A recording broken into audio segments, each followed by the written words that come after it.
ดักปูไว้เดี๋ยวมาดู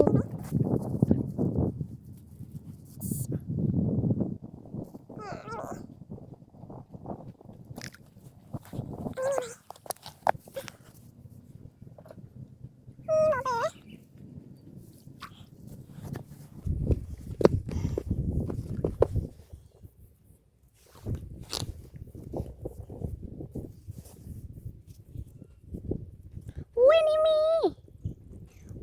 ตั้ง3 ตัวเนี่ยว้าว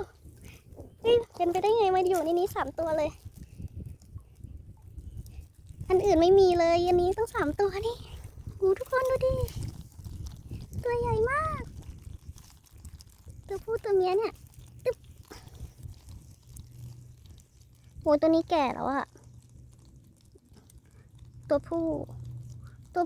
หมดเลยอะ